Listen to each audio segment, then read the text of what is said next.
এই জঙ্গলে নাকি ভূতের আচরণ আছে। এই যে বালি দেখছো না, হ্যাঁ মিশ্রণ পদার্থ, এগুলো আগের কালের সাপের ছিল। ও আচ্ছা আচ্ছা, এগুলো দেখেন ঠিক এরকম। এই মালগুলো কোথা থেকে আসে জানো? কোথা থেকে? এর ভিতরে একটা কিছু একটা অবস্থান আছে। ও আচ্ছা, বুঝতে পারছি। কিন্তু এটাকে জাগানো যাবে না। একটা গল্প শুনছো না যে একটা, হ্যাঁ শুনছি তো, শুনছি।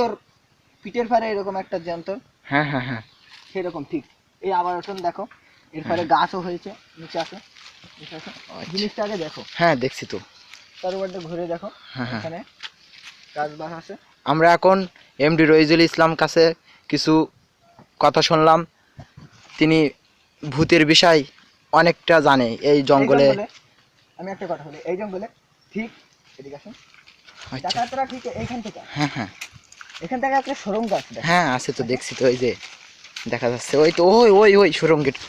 হ্যাঁ এখান থেকে আসি। হ্যাঁ হ্যাঁ, তারা এখান থেকে একটা সুড়ঙ্গ থেকে নৌকা বের করতো।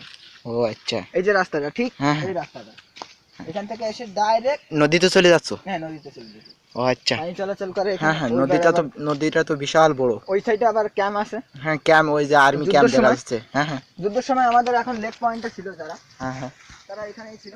ও আচ্ছা আচ্ছা, অবস্থান করছে।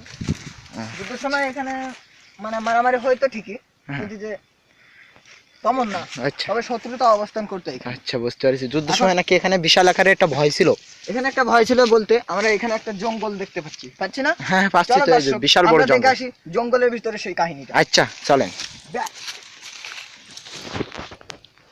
এটা কোথায় কোথায় কোথায়, এই যে, ও আচ্ছা, তাদের আদিকালের জিনিস। ও আচ্ছা, এই জিনিসটা তারা কাজে লাগাতো।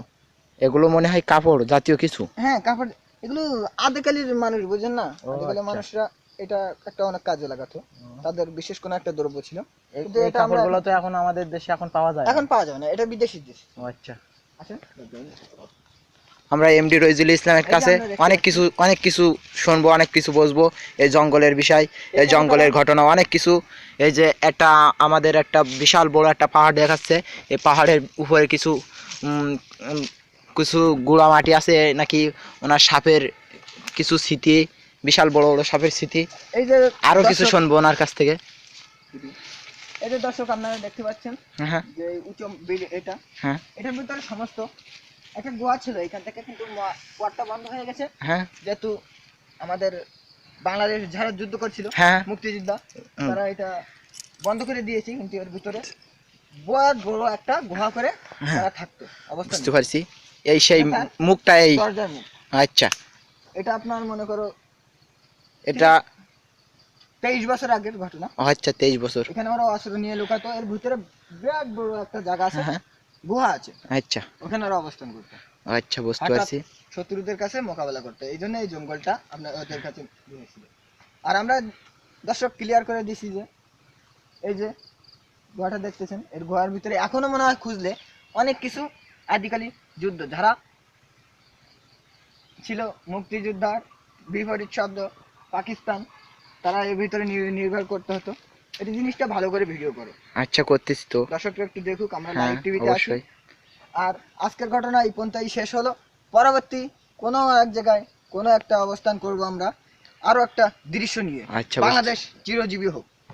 আমরা এমডি রইজুল ইসলামের কাছ থেকে অনেক কিছু তথ্য পাইছি এই জঙ্গলের বিষয়, এবং ওনার অনেক বয়স হয়ে গেছে। ওই 1971 সালে যুদ্ধের সময় উনি এই জঙ্গলেই থাকতো। বীর মুক্তিযোদ্ধার সাথে ওনার অনেকটা সম্পর্ক ছিল। উনি অনেকটা খবর দিত, যারা যেখানে পাকিস্তান বাহিনীরা হামলা করতো উনি অনেক সংবাদ দিত। কিন্তু এখানে বিশাল আকারে একটা ভয় ছিল, সেই ভয়টার সম্পর্কে অনেক কিছু জানলাম ওনার কাছ থেকে।